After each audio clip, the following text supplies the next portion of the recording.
소상공인들이 생계형 적합업종 법제화를 요구하고 나선 가운데 4월 임시국회 개장 피업으로 법안 통과 논의가 미뤄지고 있습니다. 문재인 대통령이 김기식 금융감독원장의 거취에 대해 입장을 내놨습니다. 문 대통령은 김 원장의 행위가 위법하다고 판단되면 사임토록 하겠다고 밝혔습니다. 한국자산관리공사 캠코가 기업구조 혁신센터를 열어 기업구조조정 관련 투자자와 기업 간 플랫폼 역할에 나서기로 했습니다.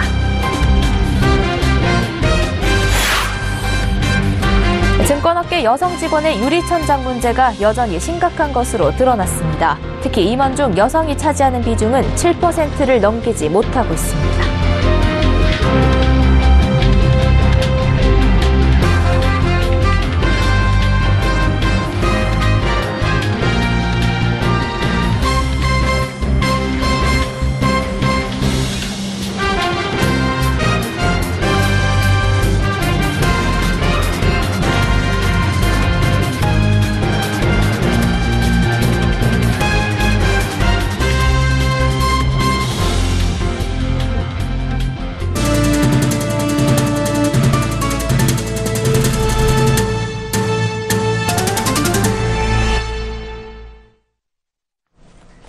시청자 여러분 안녕하십니까? 생경제현장 양한나입니다.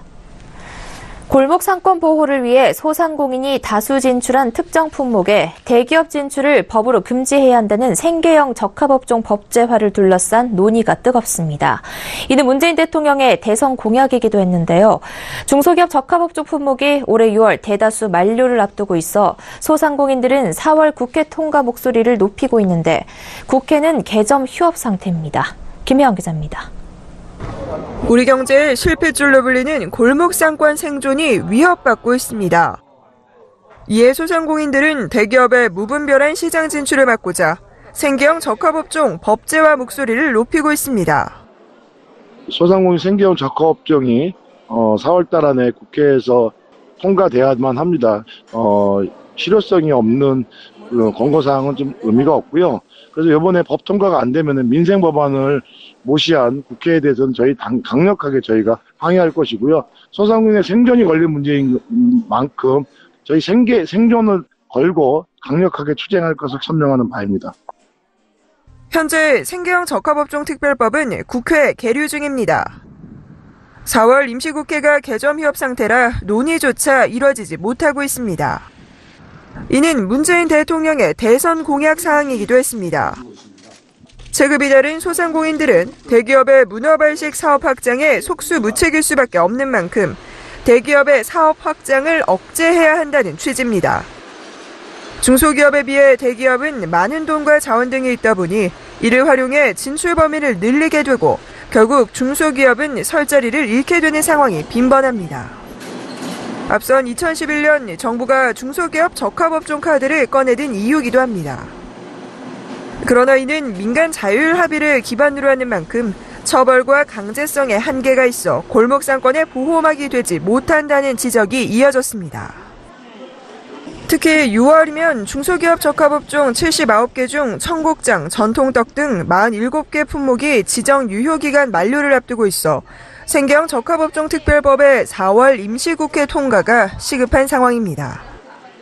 소상공인연합회는 특별법 통과가 무산되면 동맹휴업도 불사하겠다는 방침입니다. 4월 임시국회 골든타임을 놓치지 않고 생계형 적합업종 법안이 국회 문턱을 넘을 수 있을지 주목됩니다. 서울경제TV 김혜영입니다. 문재인 대통령이 김기식 금융감독원장의 거취 문제와 관련 직접 사태 진화에 나섰습니다. 문 대통령은 오늘 서면 메시지를 통해 김 원장의 행위가 위법할 경우 사임토록 하겠다고 밝혀 중앙선관위의 적법성 판단에 관심이 쏠리고 있습니다. 하지만 정작 중요한 건 위법 여부가 아닌 국민의 여론인 것 같습니다. 앵커 리포트입니다. 김기식 금융감독원장은 오늘 여의도 금융투자협회에서 열린 자산운용사 최고 경영자 간담회로 참석하는 도중 자신의 거취 문제에 대해 쏟아지는 취재진의 질문에 묵묵부답으로 일관했습니다. 자신의 거취를 인사권자인 문재인 대통령에게 넘기기라도 한 듯 문 대통령은 이날 퇴진 압박을 받고 있는 김 원장에 대한 입장을 서면 메시지를 통해 밝혔습니다. 문 대통령은 김 원장의 과거 국회의원 시절 문제되고 있는 행위 중 어느 하나라도 위법이라는 객관적 판정이 있으면 사임토록 하겠으며 피감기관 지원 해외 출장이 당시 국회의원들의 관행에 비춰 도덕성에서 평균 이하라고 판단되면 위법이 아니더라도 사임토록 하겠다고 밝혔습니다. 이에 대한 정치권의 평가는 엇갈렸습니다. 여당인 더불어민주당은 일단 선관위나 검찰의 판단을 기다려보는 게 좋겠다는 판단 아니냐며 대통령의 고민이 녹아있는 입장이라고 평가했습니다. 야당은 일제히 김 원장의 사퇴를 촉구했습니다. 자유한국당은 사실상 김 원장을 사임토록 하겠다는 뜻으로 이해한다며 압박을 가했습니다. 바른미래당은 박근혜 전 대통령의 우병우 감싸기와 무엇이 다르냐고 비판했고 민주평화당은 대통령의 인식이 아니하다고 지적했습니다. 김 원장의 사임 여부는 일단 중앙선관위의 김 원장 행위에 대한 적법성 판단 결과와 국회의원 외유성 출장에 대한 실태평가 결과에 달려 있습니다. 하지만 위법 여부를 떠나 국민의 눈높이를 맞추지 못한 이상 사퇴가 불가피하다는 쪽에 더 무게가 실리는 분위기입니다. 서울경제TV 양한나입니다. 성숙 단계에 접어든 한국 경제에서 기업 구조 조정은 경제 상황과 관계없이 상시적으로 해결해야 할 문제가 되고 있습니다. 위기 때나 정부와 채권은행이 나서던 구조 조정 방식에서 평소 시장 기능이 작동하는 방식으로 바꿔야 할 때가 됐습니다. 한국자산관리공사 캠코가 시장형 구조 조정 플랫폼 역할에 시동을 걸고 패러다임 전환에 나섰습니다. 정훈규 기자입니다. 캠코가 기업구조혁신센터를 열고 자본시장을 통한 구조조정 활성화에 닻을 올렸습니다. 센터의 핵심 임무는 자본시장의 수요자인 투자자와 공급자인 기업의 정보 비대칭을 해소하는 겁니다. 기업구조혁신지원센터를 통해 기업의 재기 지원을 도와줄 자본시장의 투자자와 재무구조 개선을 희망하는 기업들이 서로의 정보를 공유하고 자유롭게 매칭이 이루어질 수 있도록 최선의 노력을 다하겠습니다. 우선 회생이나 재무구조 개선을 희망하는 중소중견기업은 센터에 회원가입해 기업 정보를 제공하고 투자자 매칭 지원뿐 아니라 캠코의 자산 매입 후 임대 프로그램과 신보 등 관계기관의 맞춤형 금융 지원을 받을 수 있습니다. 또 회원 등록된 투자자는 센터에 축적된 정보를 통해 투자 대상 기업을 발굴하고 협의를 진행할 수 있습니다. 단 투자자 회원은 캠코의 심사를 통과한 기관 등으로만 제한됩니다. 기업들의 민감한 정보가 기업 사냥꾼 등 약탈적 투자자에게 노출되는 것을 막기 위한 조치입니다. 이번 센터 설립으로 자본시장의 역할이 활발해지면 정부에 의존한 국내 구조 조정 방식의 한계를 벗어날 수 있을 것으로 기대됩니다. 예를 들어 은행권만 봐도 전체 보유 주식의 71%를 산업은행 등 특수은행이 갖고 있을 정도로 정부가 재원 공급에 지배적 역할을 하고 있습니다. 산업은행 등은 기업들의 대출을 해주지만 채권이 부실화할 경우 달리 방법이 없어 출자 전환으로 정부 보유 주식만 늘어난 영향입니다. 기업 부실화 때마다 정부가 최대 채권자가 되다 보니 기업 회생을 위한 공적 자본 투입이 되풀이됐습니다. 서울경제TV 정은규입니다. 최근 금융권의 채용 성차별과 유리천장 문제가 불거지고 있습니다. 증권업계도 예외는 아니었는데요. 일반 직원의 성비는 대부분 균형을 이루고 있었지만 임원의 경우 여성의 비중이 7%를 넘지 못하고 있고 여성 등기 임원은 한 명도 없습니다. 김성훈 기자입니다. 증권업계 여성의 유리천장 문제가 심각한 것으로 나타났습니다. 금융감독원에 따르면 현재 시가총액 상위 7개 증권사 중 여성 임원의 비중이 가장 높은 곳은 7%인 삼성증권입니다. 하지만 비중이 7%인 것이지 실제 임원의 수로 따져보면 상근 임원 총 29명 중 2명에 불과합니다. 다른 증권사도 마찬가지입니다. 미래에셋대우는 89명의 상근 임원 중 단 4명만이 여성이었고 KB증권의 상근 임원 47명 중 여성은 1명뿐입니다. 총 상근 임원이 30명가량 되는 키움증권과 메리츠 종금증권도 여성 임원 수는 각각 1명이었습니다. 한국금융지주와 NH투자증권의 경우는 더욱 심한데 각각 11명, 42명의 상근 임원 가운데 여성은 1명도 없습니다. 반면 여성 직원의 비율은 43%에서 47%대로 26%를 조금 넘는 한국금융지주를 제외하고는 남성 직원과 거의 비슷했습니다. 채용이 공평하게 이루어진다고 해도 여성으로서 임원까지 올라가기는 하늘의 별 따기인 겁니다. 이러한 관행을 바꾸기 위해 신한금융투자는 지난 1월 정기 인사로 기존 1명이던 본사 여성부서장을 3명으로 여성센터장, 지점장은 5명에서 7명으로 늘렸습니다. 신한금융투자에서 여성이 본사 영업부와 홍보실을 이끌게 된 건 이번이 처음입니다. IBK투자증권도 최근 창사 이래 처음으로 여성 임원을 선임했고 승진자 중에서도 여성이 48% 이상을 차지하는 등 노력을 기울이고 있습니다. 하지만 업계 전체에서 이사회를 통해 기업 의사결정에 참여할 수 있는 등기 임원 중에는 여전히 여성이 한 명도 없습니다. 금융감독원이 최근 이금융권의 채용비리 문제도 조사하겠다고 나섰지만 증권업계의 유리천장이 없어지는 데에는 더 많은 시간과 노력이 필요할 것으로 보입니다. 서울경제TV 김성훈입니다. 이딴 사고로 자율주행차의 안전성에 경종이 울리고 있는데요. 자율주행 기술에서 안전성을 높이는 3D 정밀지도의 기술력에 대한 관심이 높아지고 있습니다.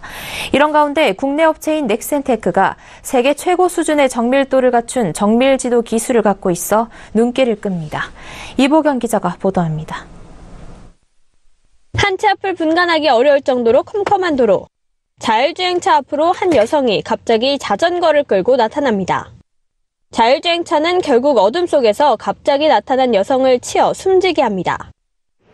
우버의 자율주행차 사고 이후로 자율주행차의 안전성에 대한 문제가 대두되고 있습니다. 이에 따라 자율주행의 안전성을 높일 수 있는 3D 정밀지도 기술에 관심이 몰리고 있습니다.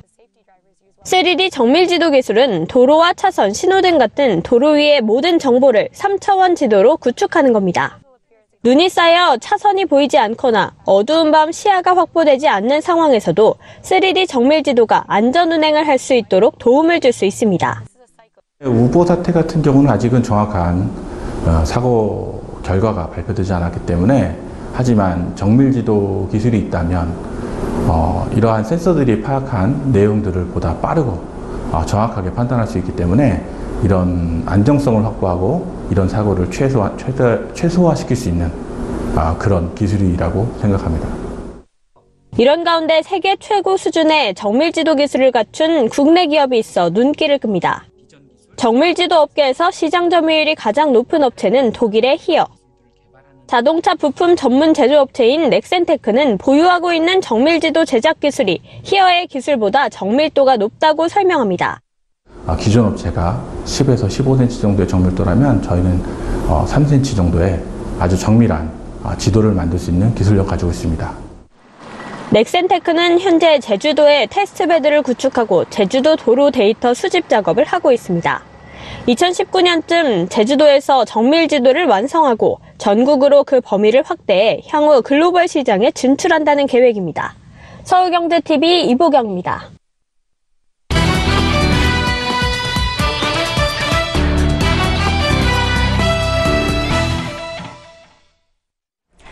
지난 10일 정부가 공공부문의 정규직 전환 결정 인원이 10만 명을 넘었다고 밝혔습니다.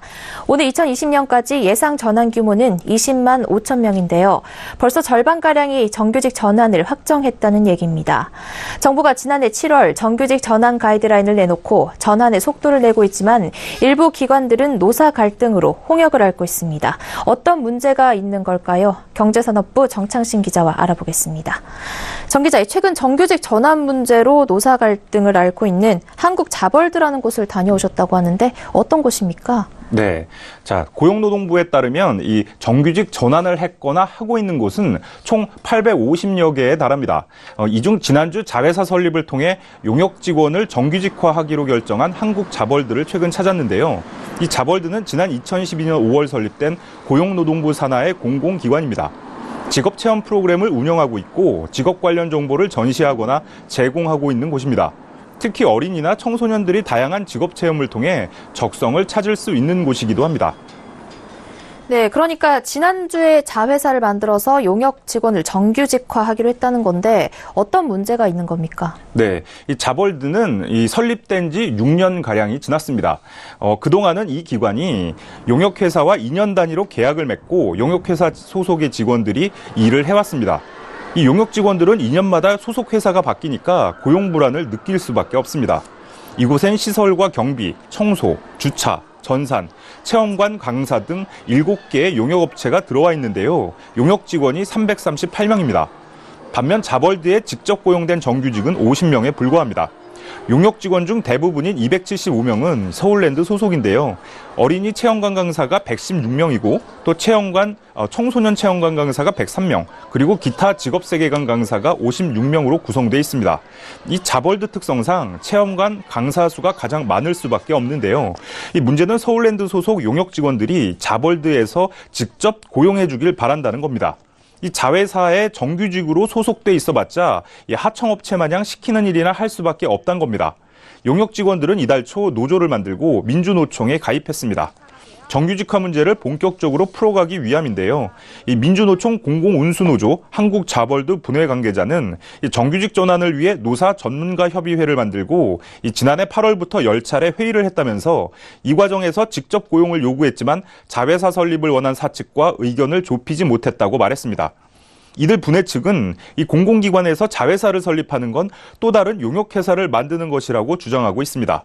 이 관계자는 이 직접 고용 이유에 대해 지금도 강사 수가 부족해 어린이 안전 문제가 일어나고 있다면서 이 자회사 소속이면 우리 의견이 받아들여지지 않아 이 같은 문제를 해결하기 어렵다고 설명했습니다.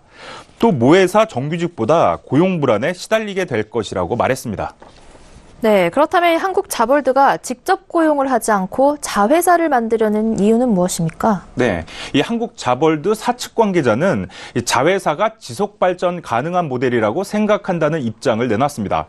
이 관계자는 이 직접 고용을 하게 되면 기재부의 인건비 통제만 받는 게 아니라 이 정원 통제도 받게 된다면서 현재 자벌드 정원은 50명인데 용역은 인원의 개념이 아니라 사업비의 개념이라고 설명했습니다.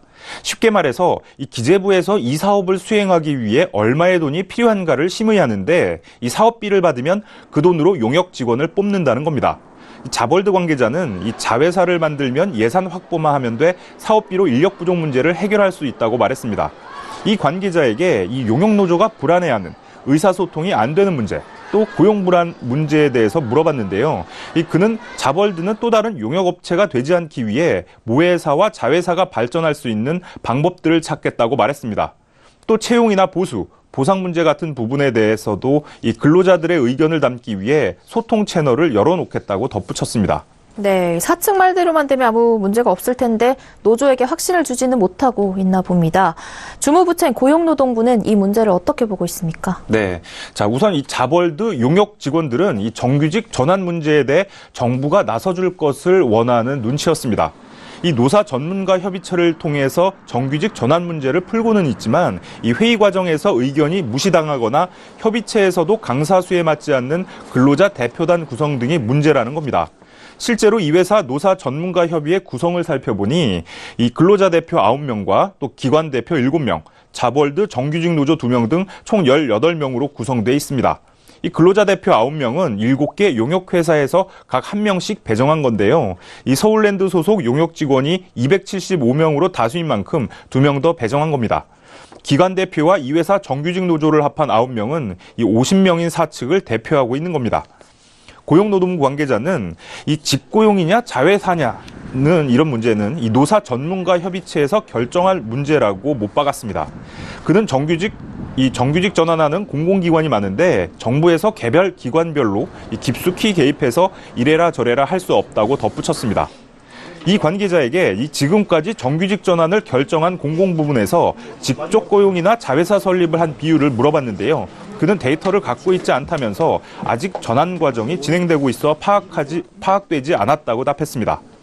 이 공공부문 정규직화 문제의 주된 갈등은 아까 말했듯이 직접 고용이냐 자회사 설립이냐인데 정부는 아직 실태 파악조차 하지 않고 있는 겁니다. 아까 말한 대로 아직도 정규직 전환을 결정해야 하는 공공기관들이 남아 있습니다. 자벌드 사례처럼 이들도 자회사 설립에 반대하면서 노사 갈등이 계속 일어날 것으로 관측되는데요. 이 문제에 대해 또 다른 고용부 관계자는 이 정규직 전환 문제는 각 기관별로 노사 전문가 협의체를 통해 해결하게 돼 있다면서 이 자회사와 관련해서 바람직한 자회사 설립 방안을 만들고 있다고 설명했습니다.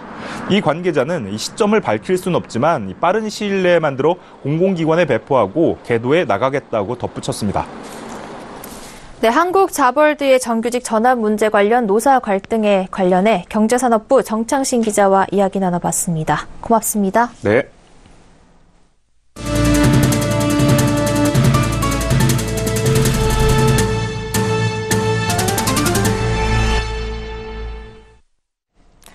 제너럴 모터스가 스스로 한국GM을 살리는 방안을 포기하고 사실상 파산 선언과 같은 법정 관리를 신청할 준비에 들어갔습니다.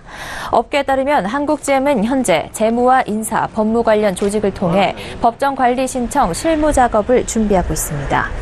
GM과 한국GM 경영진이 언급한 자금 고갈 시점인 20일 이후 곧바로 법원에 법정 관리를 신청하기 위한 내부 절차에 들어간 것으로 분석됩니다. 지난달 26일 방한한 베리앵글 사장은 노조와의 면담에서 4월 20일 정도까지 자구안을 마련하지 못하면 정부나 산업은행의 지원을 기대할 수 없고 그렇게 되면 자금난 상황에서 부도가 날 수도 있다고 말했습니다.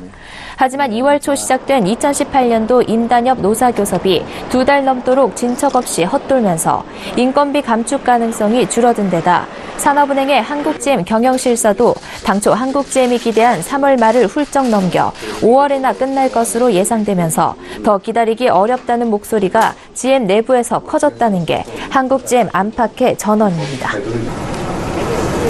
조양호 한진그룹 회장의 차녀 조현민 대한항공 광고 담당 전무의 갑질 논란에 대해 경찰이 내사에 착수했습니다. 서울 강서경찰서는 오늘 업무상 지위에 관한 갑질 행위에 대해 지위의 고하를 막론하고 엄정히 수사할 것이라며 내사 이유를 밝혔습니다. 내사는 정식 수사에 앞서 법규를 위반한 정황이 있는지 확인하는 단계입니다. 내사 결과 혐의가 있다고 파악되면 정식 사건 번호가 부여되고 내사를 받던 피내사자는 피의자로 전환됩니다. 광고업계에 따르면 조 전무는 지난달 16일 대한항공 공항동 본사에서 자사의 광고를 대행하는 A업체의 광고팀장 B씨에게 소리를 지르고 얼굴을 향해 물을 뿌린 것으로 알려졌습니다. 경찰은 조 전무의 행동이 폭행이나 업무방해에 해당하는지 검토 중인 것으로 전해졌습니다. 현재 조 전무는 휴가를 내고 해외로 출국한 것으로 알려졌습니다. 도널드 트럼프 미국 대통령이 현지 시간으로 12일 북미 정상회담과 관련 아주 멋질 것으로 생각한다고 말했습니다. 트럼프 대통령은 이날 백악관에서 주지사들과 만난 자리에서 지금 나 자신과 김정은 사이의 회담들에 대한 준비가 이뤄지고 있다며 이같이 밝혔습니다. 이어 나는 매우 존중하는 마음으로 들어갈 것이라고 덧붙였습니다. 그는 중국에 대해 그들은 북한과의 국경에서 우리를 매우 돕고 있다면서 그들은 우리가 일종의 해결에 다다르는 데 있어 정말로 훌륭하게 우리를 도와왔다고 평가했습니다. 시리아 사태와 관련해선 오늘 여러 회의가 있는데 이 모임 전에 회의하다 왔고 모임이 끝나는 대로 회의에 복귀할 것이라며 우리는 매우 면밀하게 전체 상황을 들여다보고 있다. 무슨 일이 일어날지 보자고 밝혔습니다. 코스피 지수가 사흘째 이어진 외국인의 순매수세에 힘입어 2,450선을 넘어 2,500을 향해 가고 있습니다. 오늘 코스피는 전날보다 12.36포인트 오른 2,455.07로 거래를 마쳤습니다. 키움증권은 전날 밤 미국 증시 강세에 힘입어 코스피도 상승세를 유지했다며 시리아에선 지정학적 우려가 있었고 미국에선 다음 주 대중국 1,000억 달러치 관세 부과 관련 품목을 발표하겠다고 했지만 우리 증시의 상승세는 꺾이지 않았다고 설명했습니다. 이날 외국인은 519억 원 규모의 순매수로 지수를 끌어올렸습니다. 외국인은 11일 이후 사흘 연속 순매수를 기록했습니다. 기관은 471억 원어치, 개인은 25억 원어치 각각 매도 우위였습니다. 코스닥 지수는 전거래일보다 10.42포인트 오른 891.87로 마감해 900선 재돌파에 성큼 다가섰습니다. 코스닥 지수 종가가 890선을 넘어선 건 지난달 20일 이후 처음입니다. SK하이닉스가 연구개발 과정에서 아이디어는 참신했으나 아깝게 실패한 사례, 당시에는 몰랐으나 나중에 실패 이유를 알게 된 사례 등을 공모해 상을 주는 지금 알고 있는 걸 그때도 알았더라면 좋았을 걸 사례 경진대회를 열었습니다. 이 회사는 이번 공모전 이후 실패 사례에 대한 데이터베이스를 구축해 이를 연구개발에 적용한다는 방침입니다. LG전자와 LG화학이 오는 2021년까지 LG소셜캠퍼스에 40억 원을 투입합니다. LG소셜캠퍼스는 친환경 사회적 경제기업이 성장 기반을 다질 수 있도록 금융 컨설팅, 사무 공간 등을 지원하는 프로그램입니다. 창업 3년 미만의 스타트업이라면 5천만 원을 지원받을 수 있습니다. 현대자동차가 고객 소통 프로그램 H옴부즈맨 3기 참가자를 내달 8일까지 모집합니다. 이 프로그램은 현대차의 상품과 서비스, 마케팅 등 다양한 분야에 대해 고객의 의견을 듣고 고객과 함께 개선 방안을 만들어가는 고객 참여형 소통 프로그램입니다. SK텔레콤이 LTE는 물론 와이파이까지 데이터 이용을 차단한 갤럭시 J2 프로를 출시합니다. 이 휴대폰은 음성 영상통화, 재난문자 수신 등 꼭 필요한 전화 문자 기능을 지원합니다. 출고가는 19만 9,100원으로 책정됐습니다. 생경제 현장 여기까지입니다. 시청해주신 여러분 고맙습니다.